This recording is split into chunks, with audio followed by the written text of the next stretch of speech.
Hi friends and welcome to my channel. If you liked my video, please hit the like button and do subscribe to my channel for more informative videos. So now today we will discuss about the 5 reasons why China cannot be held responsible. You must have guessed the topic, right? Now, I have made this video based on recent information about COVID-19 virus and its associations with China. The information in this video is only a viewpoint based on certain facts which cannot be considered as a proven evidence.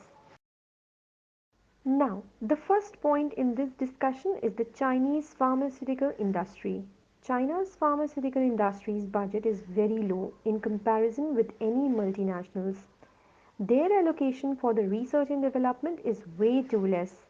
In certain sources, it is also mentioned that expenditures in this field much lesser than a single major Western pharma company.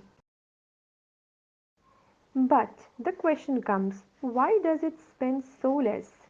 Typically, China's primary focus is directed towards improving existing technologies.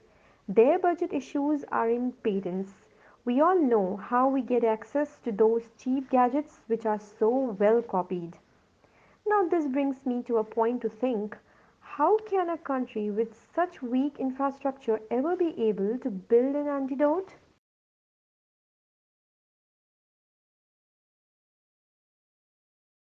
It will be interesting for you all to know there is not a single mention of China in its history of any significant contribution to the world in the field of medicine. I feel so sorry to hear this, but the facts speak for itself.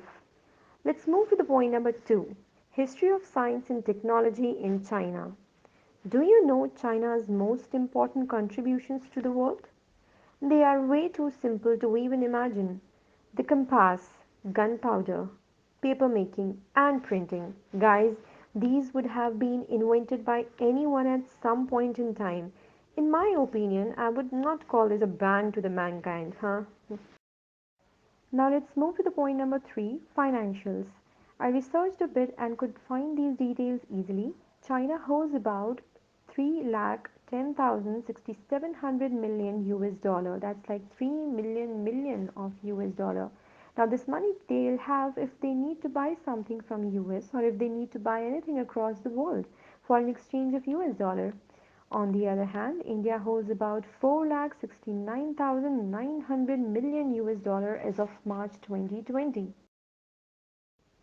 Now what does this mean? It means nothing because China has been a world's factory since the country has been in news. So it will not be very surprising to hold so much of cash. Let's look at analogy.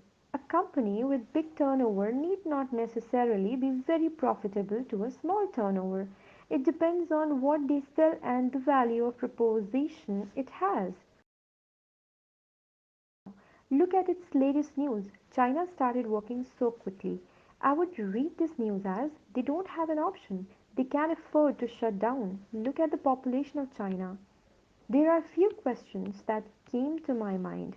How can China take advantage of world economy crash? Making masks, ventilators?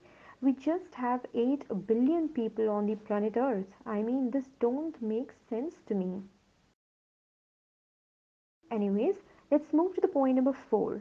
Why did the virus didn't spread to its capital or nearby cities? Well, I would explain this in a simple way. Everyone has seen the day when our Prime Minister Modi ji announced us to clap for 5 minutes. Remember, we celebrated it like a party.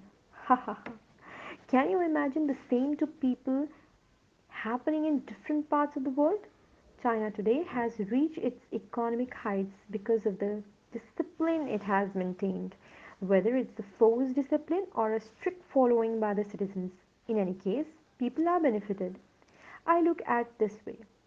They knew the virus soon and for whatever reason they never wanted to disclose to the world, but they must have taken enough precautionary measures to get this under control. But wait, even if I have to believe that China already has an antidote, what are they waiting for? Countries are already seeing the severity and are ready to pay the price. Why are they still not disclosing? If they think to wait for some more time, then what would also mean they are giving time for the countries make one for themselves. This will result in an opportunity being lost. Let's wait and watch. Moving on to my last point, point number 5. How does a country get strong? Have you ever wondered why we do business with USA, Japan, Korea, etc.? Because they invest a ton on people, research, development, intellect, and so many things which cannot be quantified.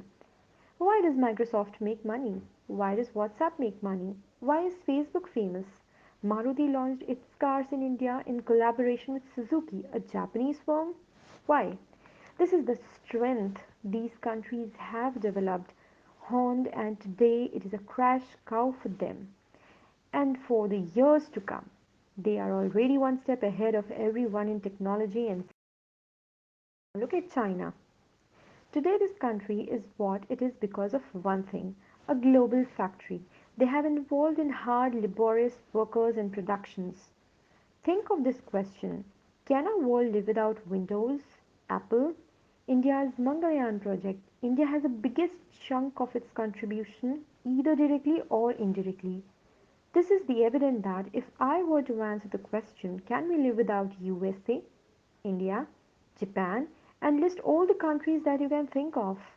If your answer is yes, then you will know why.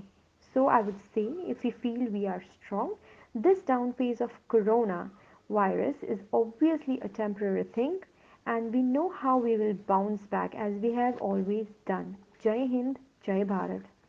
See you guys in the next video.